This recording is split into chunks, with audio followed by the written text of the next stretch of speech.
Hello दोस्तों, आपका हमारी यूट्यूब चैनल कृष्णा में स्वागत है। आज हम आपके लिए एक सच्ची घटना पर आधारित वीडियो लाए हैं। आज हम जानेंगे मन को खाली कैसे करें। एक गुरु का शिष्य बहुत गहन ध्यान कर रहा था, लेकिन उसका ध्यान केंद्रित नहीं हो रहा था। उनका मन सदैव विचारों से भरा रहता था। उसने अपने दिमाग को खाली करने की बहुत कोशिश की, लेकिन उसकी सारी कोशिशें नाकाम रही। अंत में जब वह सब कुछ कर चुका, तब वह अपने गुरु के पास गया और बोला, गुरुदेव, मेरा मन हमेशा विचारों से भरा ही रहता है। मैं एक जगह ध्यान केंद्रित नहीं कर पाता। जब देखता हूँ तो दूसरी चीज़ पर चला जाता हूँ, फिर तीसरी और चौथी चीज़ करता हूँ। मेरे दिमाग में हजारों विचार चलते रहते हैं और मुझे पता भी नहीं चलता कि ऐसा कब होता है। बहुत समय बाद मुझे एहसास होता है कि मैं क्या करने बैठा था और क्या सोच रहा था। हे गुरुदेव, मैं अपने दिमाग को विचारों से खाली करना चाहता हूँ। मैं चाहता हूँ कि मेरे मन में एक भी विचार न रहे। जब चाहूँ तभी विचार उठना चाहिए। गुरु ने कहा कि किसी भी समस्या का समाधान तभी होता है जब हम समस्या की जड़ तक पहुँचे। समस्या को ठीक करने से समझते हैं और जानते हैं। क्या आपने उस मन को भी जाना है जिसे आप खाली करना चाहते हैं? शिष्य ने कहा, गुरुदेव, मैंने मन को जानने की बहुत कोशिश की है, लेकिन जितना इसके बारे में जानता हूँ, यह उतना ही रहस्यमय होता ही जाता है। गुरु ने कहा, जाओ और छोटे छोटे पत्थरों से भरा एक घड़ा ले आओ। तब शिष्य छोटे छोटे पत्थरों से भरा एक घड़ा ले आया और गुरु के पास रख दिया। गुरु ने कहा, इस घड़े को अपना मन समझो और इस घड़े में पत्थर भरे हुए हैं। अब इस घड़े में और पत्थर डालो। शिष्य घड़े में पत्थर डालने लगा। घड़ा पहले से ही भरा हुआ था। 12वां पत्थर रखते ही बाकी सभी पत्थर नीचे गिरने लगे। तब गुरु ने कहा, रुको और ध्यान से देखो। अब घड़े में कोई पत्थर तो नहीं आ रहे हैं, बल्कि वह नीचे गिर रहे हैं, क्योंकि यह भर गया है। इसमें जो भी आ सकता था वह आ गया। अब और पत्थर नहीं आएंगे। यदि आप दूसरा पत्थर लगाना चाहते हैं तो पहले पत्थरों को बाहर निकालना होगा। शिष्य ने तुरंत कहा, गुरुदेव, मैं समझ गया कि आप क्या कहना चाहते हैं कि हमें अपने दिमाग को विचारों से खाली कर लेना चाहिए। गुरु मुस्कुराए और गुरु ने कहा, पहले पूरी बात समझो और फिर दिमाग को खाली करो। गुरु ने कहा कि हमारा मन इस घड़े के बिल्कुल विपरीत है। तुम घड़े को पत्थरों से तो भर सकते हो, लेकिन मन को विचारों से नहीं भर पाओगे।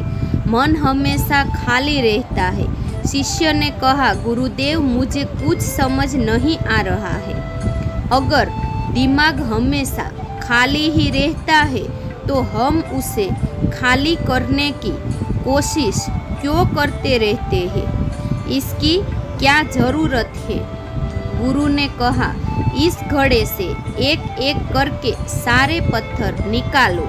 शिष्य ने वैसा ही किया और घड़े से एक एक पत्थर निकालता रहा और अंत में घड़ा खाली हो गया। गुरु ने कहा, देखो, तुमने एक एक पत्थर निकाला। यह घड़ा खाली हो गया है। अब आप इस घड़े में कोई भी पत्थर डाल सकते हैं, दूसरा पत्थर डाल सकते हैं, या फिर वही पत्थर दोबारा भी डाल सकते हैं। आप इसे आधा भर सकते हैं या फिर पूरा भर सकते हैं। शिष्य ने कहा, गुरुदेव, मैं ऐसा ही हूँ। मैं बता रहा हूँ कि मन को खाली करना है। ये तो पत्थर है, इन्हें आसानी से निकाला जा सकता है और घड़ा खाली किया जा सकता है, लेकिन मैं अपने मन को कैसे खाली करूं? गुरु ने कहा, इस खाली घड़े में एक पत्थर डालो और 2 पत्थर निकाल लो। शिष्य ने यह कहा, ऐसे कैसे हो सकता है कि जब इस घड़े में एक पत्थर होगा तो एक ही पत्थर निकलेगा, फिर 2 पत्थर कैसे निकल सकते हैं? गुरु ने कहा, चलो ऐसा करो, इस घड़े में 2 पत्थर डालो और 4 पत्थर निकाल लो। शिष्य ने कहा, गुरुदेव, यह कैसे संभव हो सकता है? ये कोई चमत्कारी बर्तन नहीं है कि 1 डालो तो 2 निकालो, 2 डालो तो 4। गुरु ने कहा, यह घड़ा चमत्कारी नहीं है, लेकिन तुम्हारा घड़ा यानी तुम्हारा मन चमत्कारी है। यदि आप इसमें एक बार विचार निकालेंगे तो इसके पीछे 2 विचार होंगे। जब आप उन 2 विचार को पकड़ते हैं तो उनके पीछे 4 विचार उभर आते हैं और वह खाली नहीं रहता। यह मन का भ्रम है कि सब कुछ है लेकिन कुछ भी नहीं है। शिष्य ने कहा, गुरुदेव, आप जो कह रहे हैं वह मैं समझ गया, लेकिन क्या मैं हमेशा अपने विचार के जाल में फंसा रहूंगा? क्या मन के भ्रम से बाहर निकलने का कोई रास्ता नहीं है? बिल्कुल नहीं। और जब आप उन 4 विचारों को पकड़ते हैं तो उनके पीछे 16 विचार उभर आते हैं और ऐसा करने से विचारों की एक लंबी श्रृंखला बन जाती है और आप कहीं नहीं रुकते, एक के बाद दूसरे विचार को पकड़ते ही चले जाते हैं। यह मिट्टी का घड़ा पत्थरों के घड़े के समान है, भरा रहेगा, लेकिन आपका मन कभी नहीं भरता, वह हमेशा खाली ही रहता है।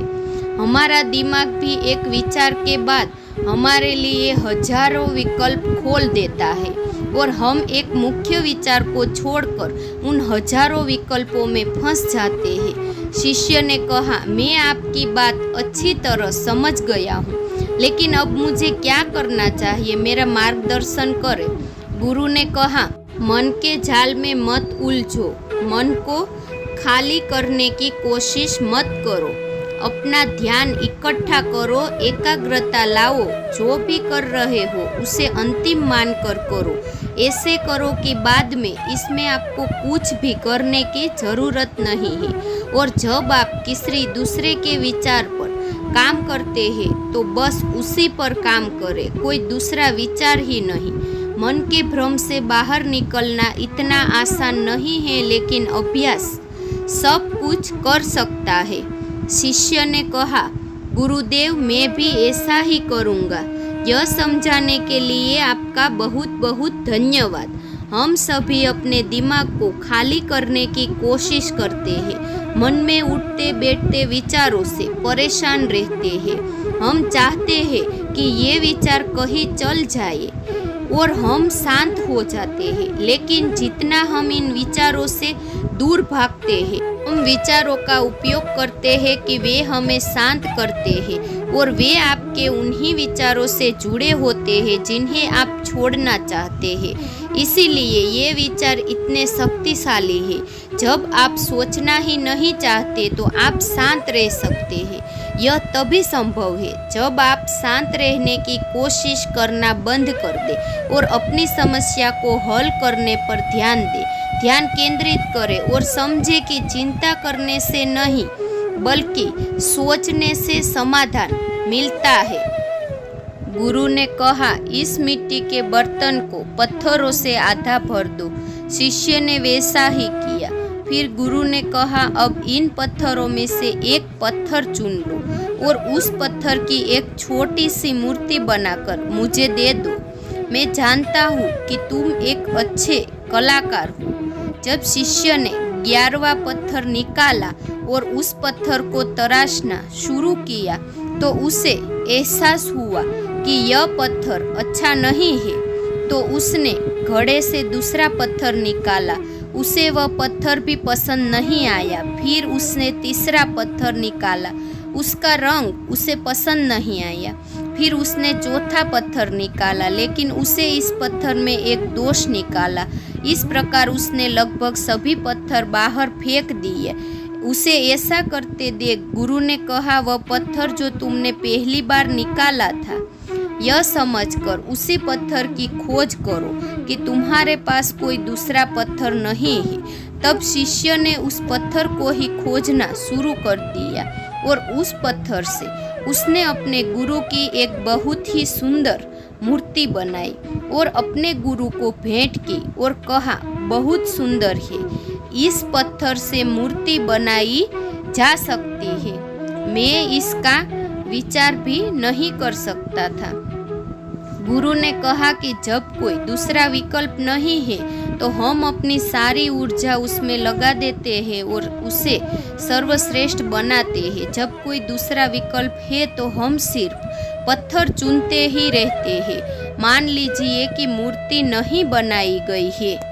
तो दोस्तों, आज की यह कहानी आपको कैसी लगी और इस कहानी से आपको क्या सीखने को मिला, कृपया यह भी हमें नीचे दिए गए कमेंट बॉक्स में कमेंट करके बताइए। साथ ही अगर आपको ये कहानी पसंद आई और ये आपके लिए उपयोगी लगे तो इसे अपने दोस्तों के साथ ज़रूर शेयर करें और हमारे कृष्णा चैनल को सब्सक्राइब करना ना भूलें। फिर मिलेंगे ऐसी ही मोटिवेशनल कहानी के साथ। जय श्री कृष्णा।